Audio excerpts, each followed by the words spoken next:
Good morning. Today is February 11th, 2021, and welcome to Mediation, the New Possibilities Hour, featuring Bob Manne as our special guest speaker today. The New Possibilities Hour is part of the Will Work for Food project. We don't charge for these great webinars. Rather, we ask you to contribute to a food bank of your choice or one that's special to our guest speaker if you like what you see. Our audiences have been very generous in contributing to fight food insecurity since Natalie Armstrong Motan founded the Will Work for Food project at the beginning of the lockdown in spring of 2020. Every week, we like to give a running total of how much our generous audiences have contributed so far. And Jean Lawler, let me please turn it over to you to give the good news. Well, they've contributed a lot in many ways. And as of today, $77,178 is the numerical amount, which is just wonderful. That is fantastic. Thank you all so much for your generosity. And Natalie, particularly to you for starting this whole project going last spring. And now to today's special guest, Bob Manne. Bob is going to talk to us about mediation from the General Counsel's perspective, and there's no one more qualified to do that. Bob Manne has been the General Counsel and co-founder of the Ultimate Software Group, now UKG, from its inception in 1990 through its 20-year period as a public company and its sale to a private equity firm in 2019. Bob has practiced law in Florida since 1977. Before he joined Ultimate Software, Bob was a partner in the international law firm of Becker Poliakoff for many years, where his primary areas of practice were commercial litigation and construction law. In addition to participating in many mediations as an advocate since the 1980s, Bob has mediated over 1,000 cases as a mediator. He has been certified by the Florida Supreme Court as a mediator since 1995. He primarily mediates construction, tech, and commercial disputes. In addition, he is an adjunct professor of law and has established the Manne Family Foundation, which addresses numerous charitable endeavors, including the needs of the homeless. Bob can be reached at his email, bobmanne3, that's BOBMANNE3 @gmail.com. With that, Bob, we invite you to tell us about a food bank that's important to you, and we look forward to your presentation. My friend, the floor is yours. Thank you so much, Jeff, and Natalie and Jean for having me. I'm really looking forward to our discussion today. The first thing I'd like to do is put a plug in for Hope South Florida, which is an organization for the homeless that provides housing assistance, meals, employment assistance, help people with mental health issues. And I'm going to be working with Hope South Florida to establish a legal arm. I'm going to be setting up a pro bono law firm to work with them and the homeless. So that's kind of the organization I would like to put a plug in for. It's hopesouthflorida.org for any of you who would like to contribute. Let me talk now a little bit about mediation. I am a very strong believer in mediation. I've been a mediator and advocate and general counsel working with mediators, and I have found mediation just to be a great process that resolves disputes and gets people back to doing what they should be doing rather than in the dispute resolution, either litigation or arbitration process. So my first involvement with mediation was really as a litigator or an advocate, which gives you one perspective on how mediation should work. Then the 1990s rolled around, and in addition to continuing my litigation work and being an advocate in mediation, I became a mediator, loved the process, and just thought that I could lend assistance to a lot of people by mediating, especially in the areas of law that I was comfortable with, because I think we all appreciate the notion that mediation, you know, in whatever field you're in, is great to resolve disputes and get people moving on with their lives. And I don't know if that's different for a matrimonial attorney, you know, doing mediation, a personal injury attorney doing mediation, or, you know, a construction attorney doing mediation. You know, I think it's mediation creates a dispute resolution process that sends people on and gets them out of the, dispute world, which I think is, very important, and very important for businesses, because, as I say in all of my mediations, which are to a large extent business related, I say, if you're smart and we can get this case settled, you'll avoid the time and aggravation and expense of litigation or litigation by mediating a resolution, and move on with your business or move on with your life, whatever the case may be. So I got certified by the Florida Supreme Court as a mediator back in 1996 and started mediating cases. So the next thing, I was an attorney at the Becker Poliakoff law firm, and when I joined, there were just 5 of us. And when I left in a number of years later, it was an 80 attorney firm. So, I got to see the growth and building of a law firm, or involved it because I was on the management committee. And, I think that helped my perspective on mediation also, because we were a very mediation oriented law firm, and our litigation department, which I ran for quite a number of years, was very mediation oriented. So now let's get to the next step in my career, which is becoming a general counsel. And this is also, again, kind of an interesting story, and kind of plays into my role as a mediator and my thoughts as a GC. In 1990, a close friend of mine came along and said he was going to start a technology company, a payroll HR company. And, I, as his attorney and friend, I incorporated the company, Ultimate Software Group. A few weeks later, he came back and said, well, I got no place to sit. So I gave him a little secretarial station outside my office, and that's where the company started. And I was, kind of helped him get it started and help,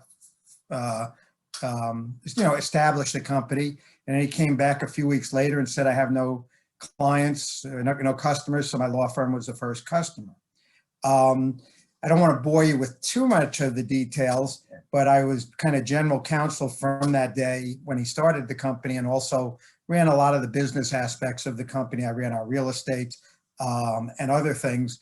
And 30 years later, in 2019, 29 years later, after we became a public company, we sold the company for $11 billion.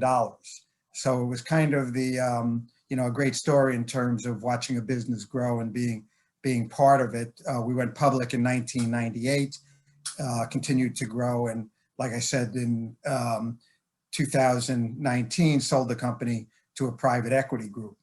And one of the reasons I'm mentioning this is, as general counsel and as a mediator, I got the opportunity to kind of participate in mediations now as a client, because here I am, the general counsel.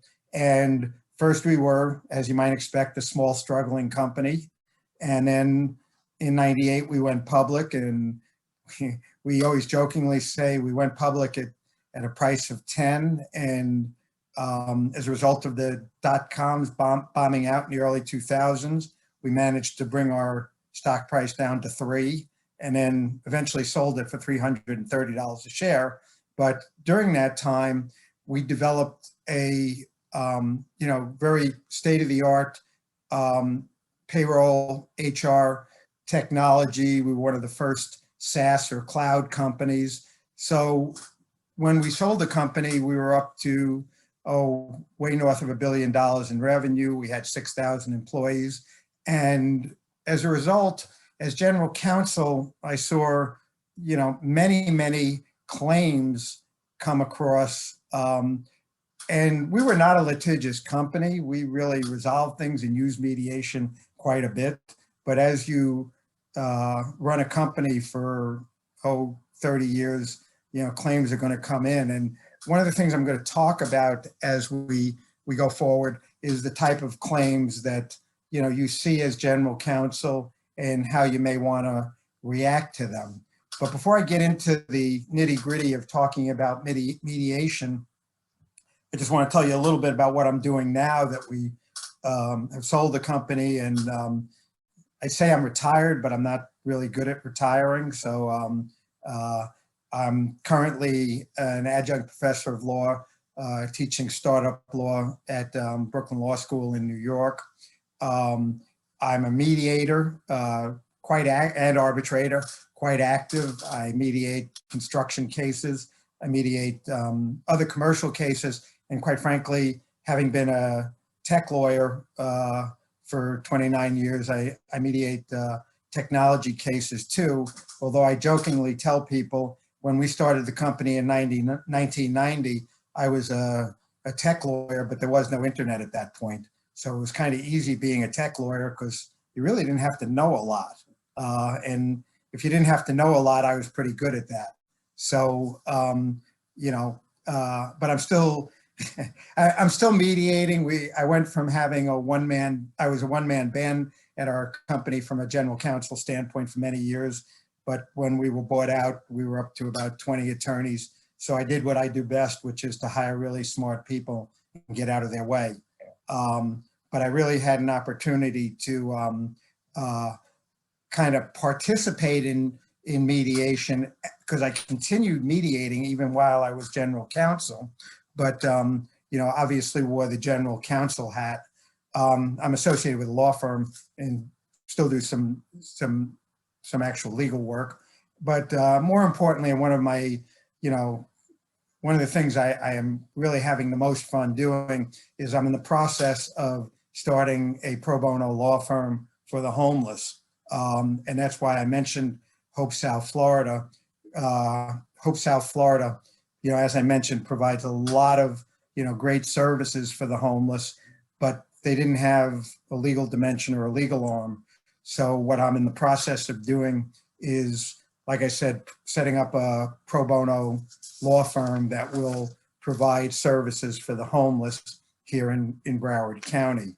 I jokingly tell people that I should be really good at doing a pro bono law firm because, I don't have to worry about revenues. I just have to figure out the expenses, and I'm really good at losing money. So if you don't have to worry about revenues, you only have to worry about expenses. I should be really good at doing this kind of law firm.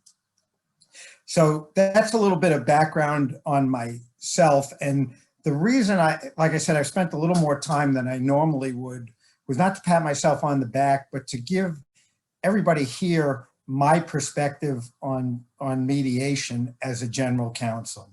And it's, like I said, it's kind of part of my DNA, having been a mediator an arbitrator for 35 to 40 years, and having been a lawyer, an advocate in cases in mediation for 35 to 40 years, that I probably come in with a little different perspective, as I mentioned, than a lot of general counsel, because most of my brethren come through the corporate world, quite frankly, especially for larger companies. When we were, the last 10 to 15 years we were in existence, we were obviously a very large company with thousands of employees, as opposed to the early years.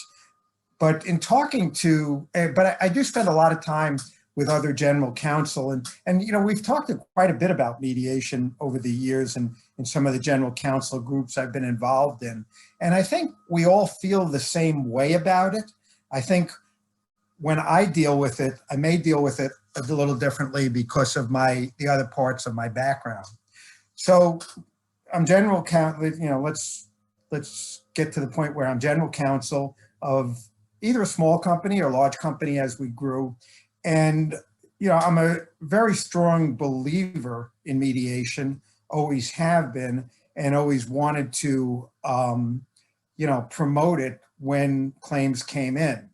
So I want to kind of talk about types of claim we saw, on kind of a regular basis, and how my attitude was on mediating them. The first thing we would see occasionally was, an employment claim against the company. When you have thousands of employees, that's going to happen. If you go and look up our background and our history, Ultimate Software Group, you'll see that on Fortune 500's list of best companies in the country to work for, they rate, I think, close to 8,000 or 9,000, and we were number one in terms of employee best company worked for when we were under 1,000 employees, and when we went over 1,000 employees, we were anywhere from number 18 to number 2. And it kind of gives you a feel for how we treated our employees, because we always felt that employees were the key to growing a business. So we didn't have a lot of employment type claims, but kind of the attitude when employment type claim came in was to really see if we could work it out, and work it out to the satisfaction of the the employee and the company. Other types of claims we would get, was an occasional customer claim. There weren't, a lot of those necessarily, but, obviously you wanted to, work with a customer to especially keep them, because, that's the basis of your business.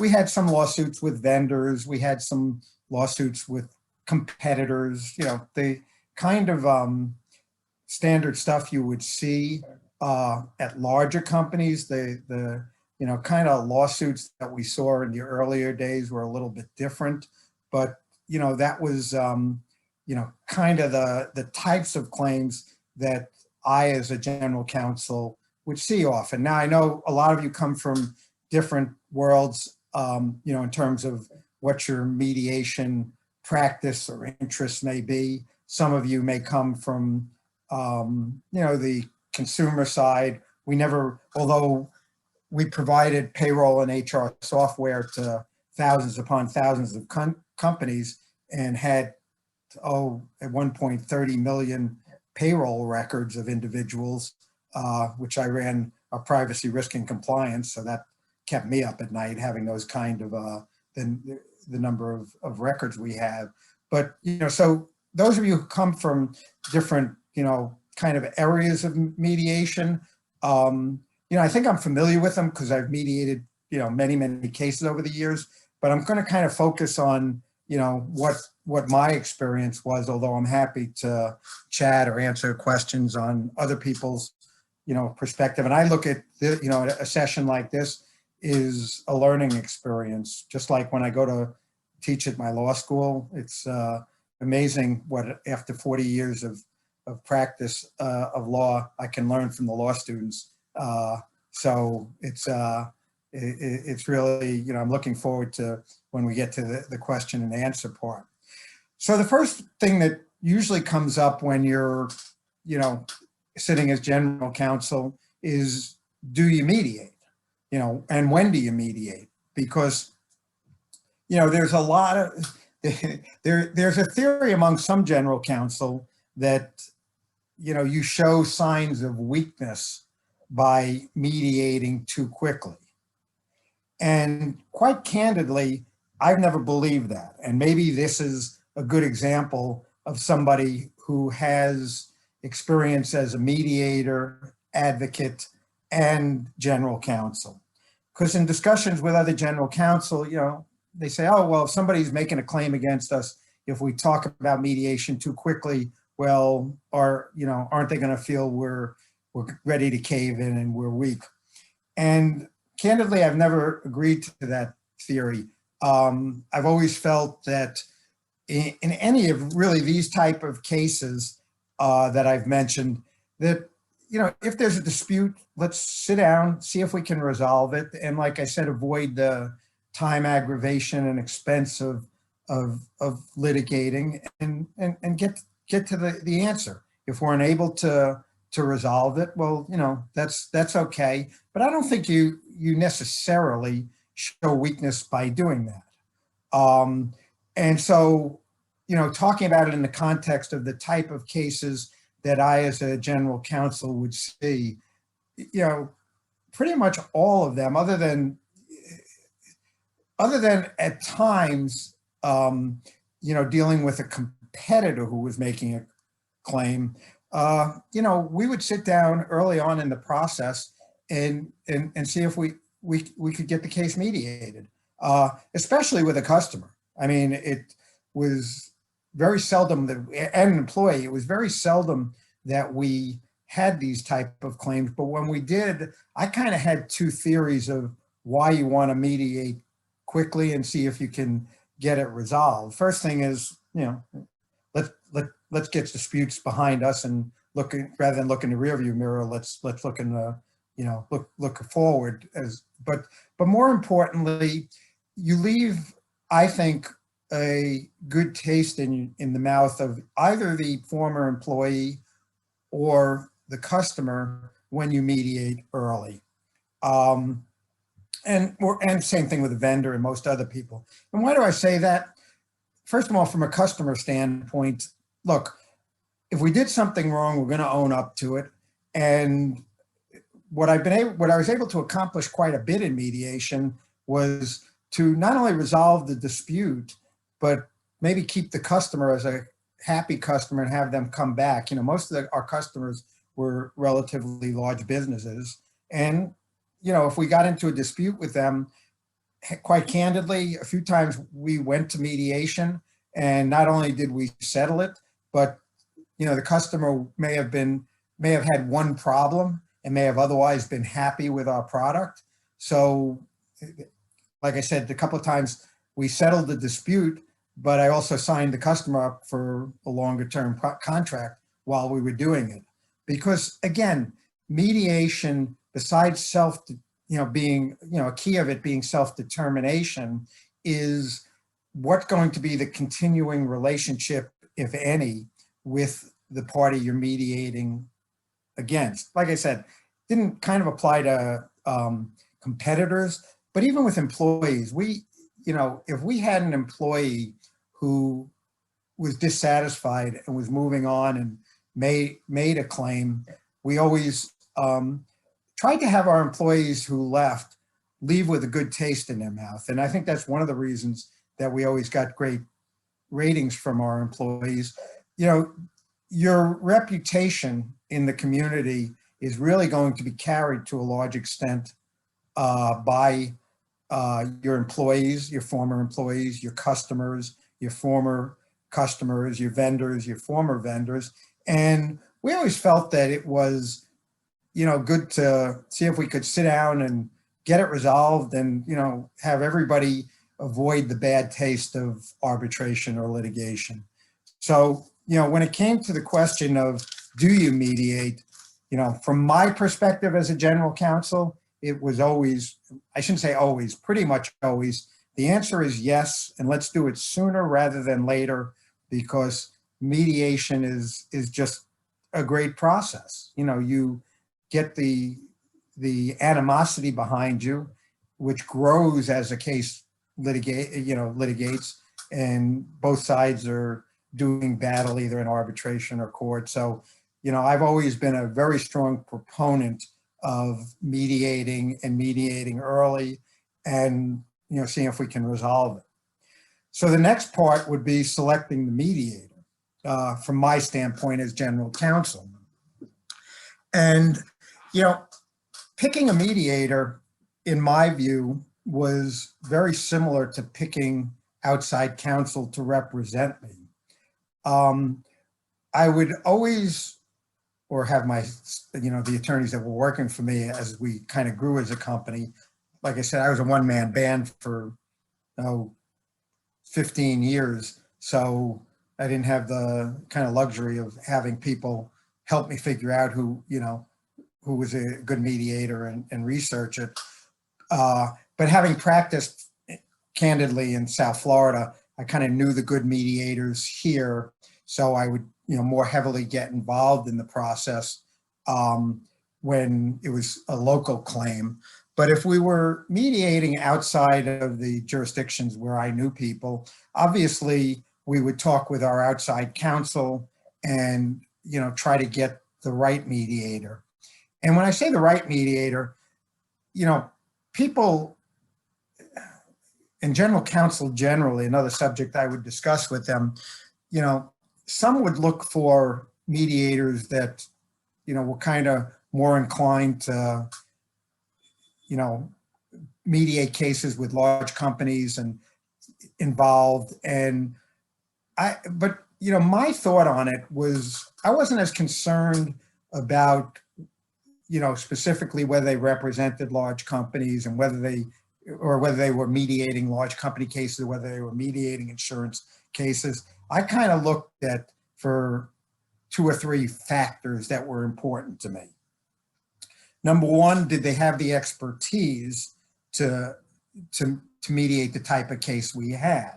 Now, being a tech company, there's candidly a lot of good mediators out there, but they may not have the tech background that we needed for the case. And, having practiced law for 40 years, I guess all of you can figure out that I didn't start practicing law when I was 4 years old. So, I'm kind of on the older side, and many of the mediators, were contemporaries of mine. And, let's be honest, people in their 60s or 70s are not necessarily going to be as tech savvy as younger people. So I always look for mediators who had have my outside counsel look for mediators who had, expertise in the areas we were working in. And it, because I felt that mediators who really didn't understand the tech world would be at a disadvantage, which is one of the reasons that I mediate construction cases and tech cases, and candidly don't mediate personal injury cases, matrimonial cases, or other cases that, are outside my areas of expertise. But so, that was one consideration. The other thing that I always found important with mediators and getting the right mediator is getting somebody who was strong and could command the room and establish relationships with the parties. Because, I think being able to mediate, and getting to know the party and getting to know what makes that party tick is an important part of mediation. And, so that was always kind of an important concern of mine, is when you're getting a reference on a mediator, get a reference on somebody who was, strong and could, command the room and meet with the parties, which is, for all of us who are doing a lot of Zoom mediations these days, or in my case, doing Zoom mediations, arbitrations, and teaching at a law school via Zoom. Although it's the only thing kind of we have with the pandemic, I still think, getting in a room with people is just so much more effective, either as a professor or as a mediator or arbitrator. But anyway, that's going off on my soapbox on something that I can't do anything about anyway. I think, who the mediator is you're selecting is important. I always, spend a good bit of time figuring that out with my outside counsel if if it's out of my geographic area. I'm going to make a comment here that's a little bit controversial, and for all you judges or ex-judges, I've never been, I shouldn't say never, there are some former judges and former magistrates who I've mediated in front of, and candidly, sometimes judges are too judgmental to be mediators, but So if somebody's recommending a former judge as a mediator, I, sometimes ask these questions. Although I had one really interesting case, which was, and I don't know what different jurisdictions do, but it was in federal court in New Jersey, and the mediator was the magistrate who was handling the case, which I thought kind of created some issues that I was a little uncomfortable with, because, you end up mediating in front of somebody who's going to be making decisions, and they may get tainted by what's said or what happens at the mediation. So anyway, that's the first part of my comments here, is to talk about, as general counsel, who's the mediator going to be? Because if you get an inefficient mediator or an ineffective mediator, the chances of getting a case resolved are not as great for sure. So the next part I want to talk about is, okay, you've got it, you know who your mediator is going to be, and how do you prep for mediation?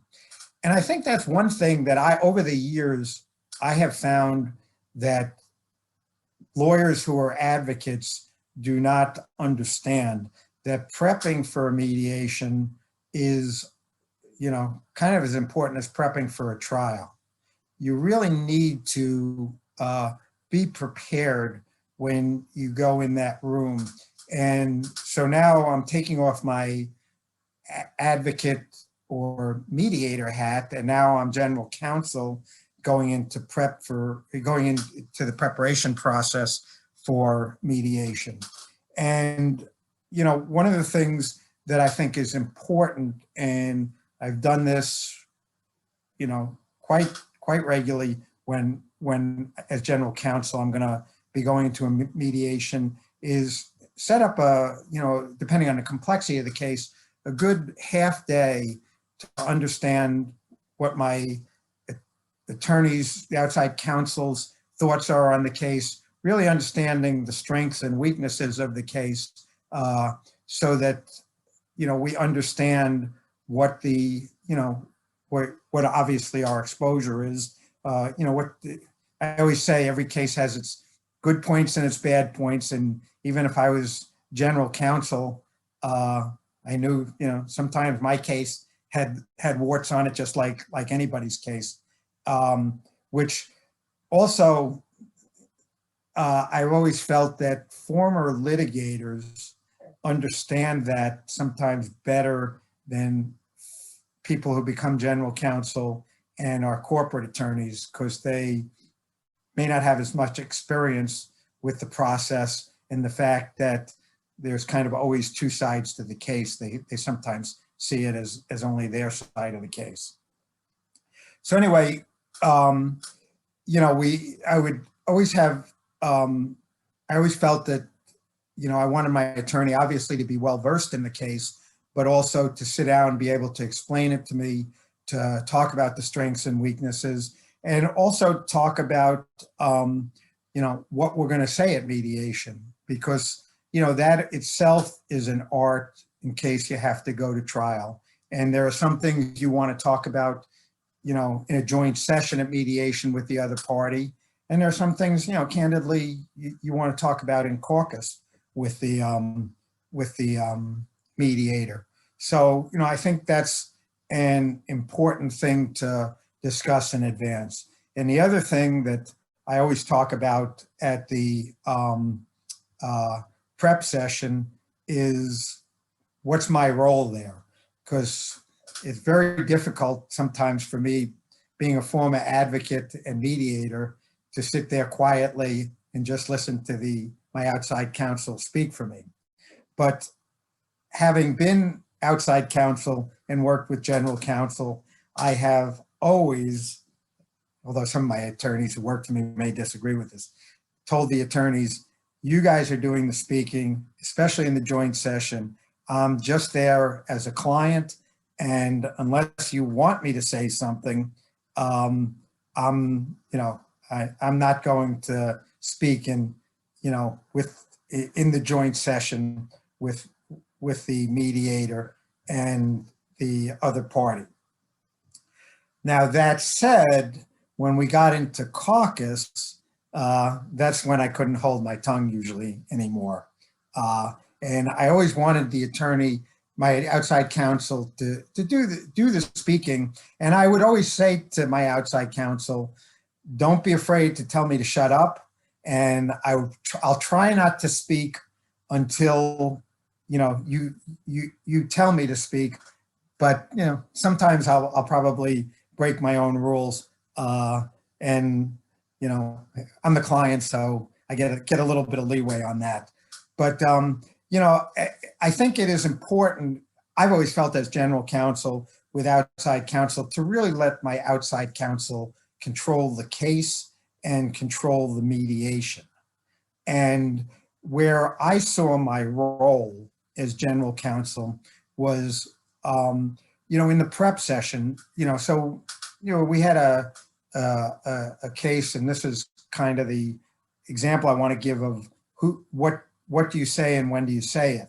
We had an employee who sued us with an age discrimination claim, and attached to his EEOC complaint was some emails where his boss had said something to him about, you're too old to understand this. It's a tech issue, and really similar egregious comments that, you couldn't believe anybody in the 2000s would be saying, why don't you do your work at the nursing home, rather than come into the office, just things that, like I said, you couldn't believe somebody would say. Well, in fact, it turned out that the employee had doctored up some emails that his boss had sent him. And these were not genuine emails.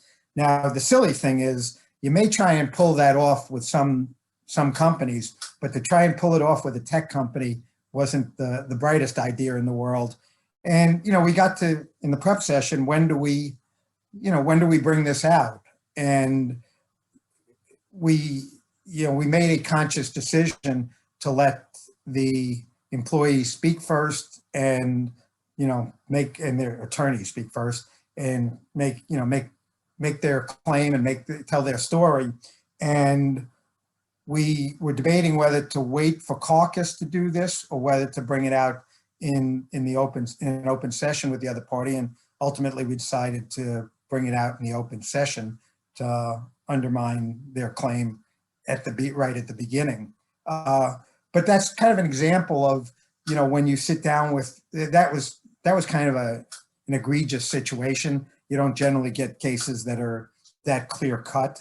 And just to give you an example, the demand when we went into the mediation was $250,000. And I think we settled it for $1,000. And I was yelling and screaming, we shouldn't give the $1,000. But that's a different issue. But the insurance company obviously wanted to get rid of it. So anyway, I think, you need to, discuss and have a clear picture as general counsel working with outside counsel as to what, who's going to speak, when they're going to speak. And I generally did not, when we got to caucus, I would tell the mediator that I was a former advocate and mediator, just so he kind of understood that when in dealing with me, I kind of knew the program of what a lot of mediators do, having, mediated many cases. So I think it's something that's important to kind of discuss with the mediator at some point, but I never wanted to kind of do it to undermine my outside counsel, who I let run the case, and more importantly, to kind of give the mediator a feeling that I was, looking at him as a know-it-all, and that I was going to try and do his job better than he did. I really kind of tried to stay in the background as general counsel, and really let my outside counsel, kind of run the mediation. I know I'm going to be kind of running out of time here, and I want to leave time for questions and answers. But in many respects, getting to, when we got to the mediation, we kind of followed the program where I felt my ability came in helping outside counsel was when we were trying to settle a case in a creative fashion. Because, my outside counsel oftentimes, we always wanted them to know and understand the business, but, they sometimes, and especially with creative solutions at mediation, and as I mentioned before, if we were in a mediation with a customer and, make up numbers, they're suing us for $1,000 and we think we only owe them $100, one easy way to try and settle it is for, some number between 100 and 1,000. But, there's other ways to settle it. And if this was the type of customer who may have still been a customer or in the future, we hope to bring back as a customer, we may agree to settle it for a little more than we wanted to. But if they wanted to revisit being a customer, that was something we were always open to. There's also, as you're mediating cases, and this is not just something as, general counsel, but I see this a lot in my construction cases, is, there's different ways to settle a case. It may be by money, it may be by corrective work if you're dealing with a construction project, or even, a technology issue. There's kind of a lot of different ways to settle claims. And I always told and wanted my outside counsel and the mediator to know that I was always available to talk about creative solutions or alternative options, or, a range of options as far as settling a case is concerned. And would always kind of tell my outside counsel, look, you're running this show, but if we're able to come up with a creative solution, I may be able to assist in that regard. I kind of had a few more things, but I realize we've got a bunch of things in chat, and I assume a lot of them are questions. So happy to kind of stop at this point and, answer any questions that anybody may have. I hope you all have found this to be enlightening, at least from a general counsel's perspective of mediation, which, I assume most or all of the people on the, on this webinar are mediators or experienced in mediation in some fashion. I hope my comments have been helpful from a practical standpoint. And the last plug I'm going to make is for Hope, Florida, which, is a great organization, and which I'm in the process of setting up their legal arm or a law firm to assist the homeless. So that's my talk. Bob Manne, thank you so much. This was just terrific. Bob, let me take the moderator's prerogative to ask the first question. Bob, in your judgment, what is the special pixie dust that mediators, the good mediators, sprinkle onto a negotiation that distinguishes it from an unfacilitated direct negotiation? So what do the good mediators do? And then what is the pixie dust that the very best mediators do? I think, candidly, I think that the most important trait of mediators is to be able to connect with people. And which is one of the comments I made about doing it on Zoom. There's nothing I like to do more as a mediator than to get in the room or be on the phone with people prior to the mediation, so I can kind of learn what makes them tick, what their pain points are, what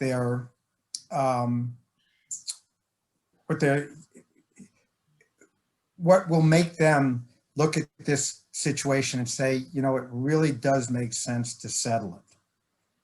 Because, I think as all mediators know, you come in with people who are unhappy. It's kind of your people who are in the court system is oftentimes, you said you're seeing good people at their worst.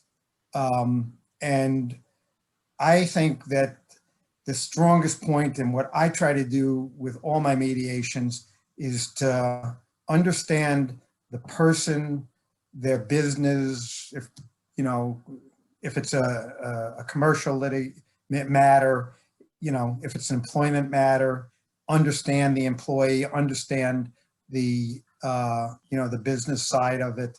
And that's the part that I find to be the most important part, because I believe that when you connect with people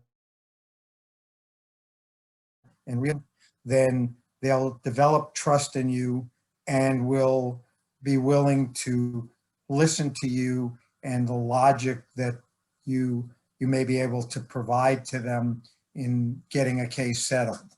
I mentioned before also that I think being creative and strong in the mediation and being kind of commanding the process, even if it's not in a aggressive manner, is important, so that people will look at you and say, this mediator is controlling the process, but more importantly, understands me and understands, the solution that I need, be it a creative solution or money or whatever it is that you're mediating.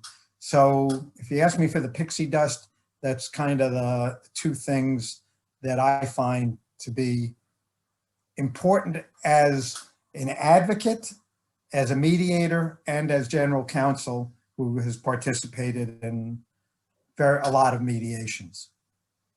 Great. I want to Thank you. apologize because somebody pointed out in chat that I always referred to mediators, lawyers, and general counsel as he, and that's a mistake, because my brethren or sisterhood in the general counsel world, in the advocate world, and in the mediation world, there are as many good performing folks either as he or she. So let me get that out of the way right off the bat. Okay. Jean Lawler, you've been monitoring the chat. We've had a lot of questions and comments. Please share. Hi, well, we're going to have basically a little speed dating session here, I think, so we can get as many of these questions and answers in as possible. Okay, Bob? So sounds good. I'll try not to be too wordy. Yeah, there you go. And I will try to do the same. We have 7 minutes apparently. So there are a couple of questions here about lawyers being the mediators versus non-lawyers being the mediators. And so I will combine these a bit here. For example, in Ireland, mediators come from many different backgrounds. And how do you separate being a lawyer from a mediator for yourself? And then the tying in with that is, have you worked with mediators from non-legal backgrounds? And if so, what are your thoughts about the strengths and weaknesses of those who are mediators but do not have a law degree? Great question. And the fact that somebody doesn't have a law degree is not that important to me.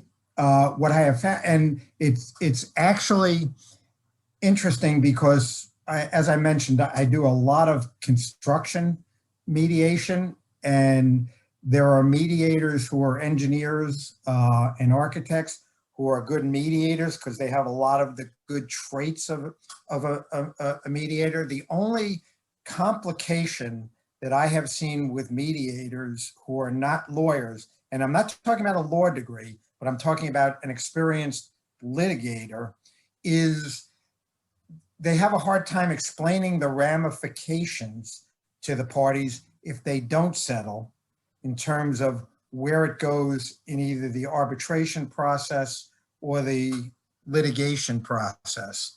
And, for those of you who are lawyers, I think one of the keys of mediating cases is to be able to sit down with a party to a mediation and say, you know, if you don't settle it here, and you may not say it this way, but you know, you're facing X amount of dollars in terms of the court process. You're facing, you know, X number of months or years in the court process.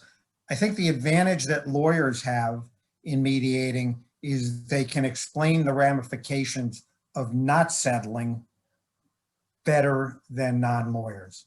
So, like I said, I've met a lot of engineers in my construction mediation process, and I even did a couple of mediations jointly with an engineer where I was the mediator, because he would help me with the technical side and I would help with the, you know, him with the legal side when we were talking to the parties. So I hope that answers the question, but you know, I think that they're not the law degree, but experience in the legal system is helpful to being a mediator.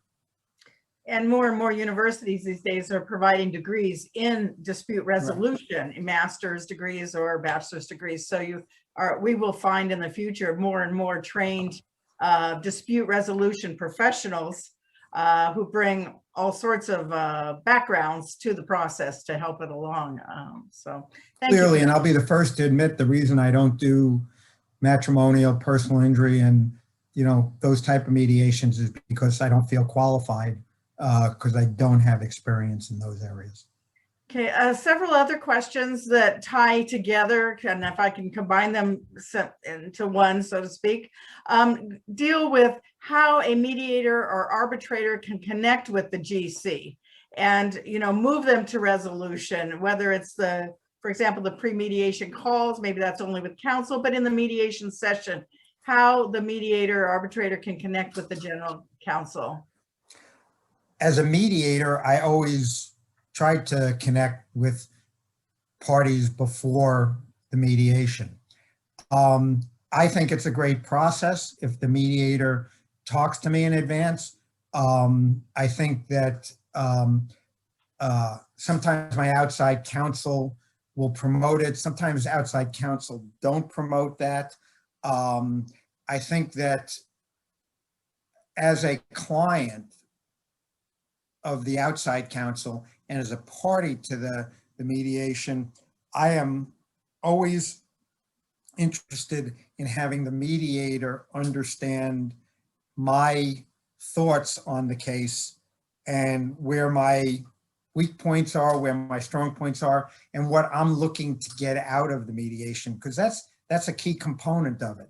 If I have an employment mediation where somebody has made a claim against us, I want to know why, you know, kind of what it's going to take to resolve, but without creating a situation where if I settle this case, the person may, you know, start talking to others and say, you know, the company's an easy touch, you know, as far as settling these type of claims.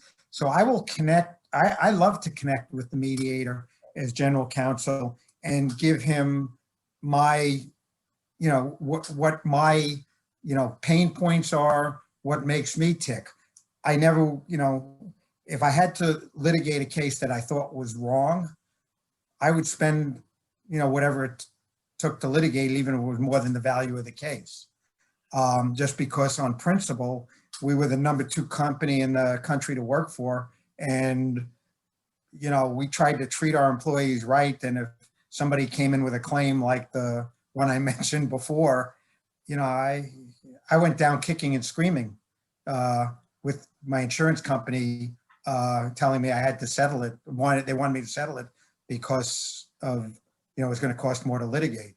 And so, you know, I thought it was always great to have the mediator talk to me directly and understand my thought process. I hope that answers the question. Thank you so much. And we're at the top of the hour, Jeff, so I'll turn it back to you. Thank I you so much, apologize. Gene. Bob Manne, that was a tremendous conversation. Thank you so much. For those who are in a position to contribute to Hope South Florida, That's hopesouthflorida.org. We really appreciate that. Our audiences have been so generous with food banks around the world. Bob, we had people on this call from Ireland, from Singapore, from India, from different places in Africa, Europe, all over the world. What a tremendous tribute to you. Thank you so much for being part of this. We're going to certainly top the $80,000 mark in money contributed by our wonderful audiences to combat food insecurity. Thank you so much. Natalie, Jean, any final comments? Can I make one other comment? I am in the Sure. process of starting a pro bono law firm for the homeless here. And if any of you have experience in setting up a law firm that's going to, or a legal services operation that's going to do that, I'd welcome advice. I'm trying to pick a lot of brains and so that when I set this up, I do it the right way. So everybody here, I hope, has my email. But if anybody has any thoughts or somebody I can pick their brain, I'd love to do it. So don't hesitate to contact me about it. And I hope you all have my email. Can people also reach out to you, Bob, on LinkedIn? Sure, reach out to me on LinkedIn, wherever you want to find me. I'm always happy to talk about helping the homeless, setting up a law firm, mediation, so I welcome any input, and I hope everybody enjoyed the conversation today. Thank you. I know, I'm confident everybody did. Next week, we'll be back with Dean Elsong Richardson of UC Irvine School of Law. She'll be talking about another important topic, implicit bias and what to do about it. We hope that you can all join us for that as well. Bob, thank you. Jean, Natalie, to our whole audience, thank you so much for your generosity, my friends. And with that, we are complete.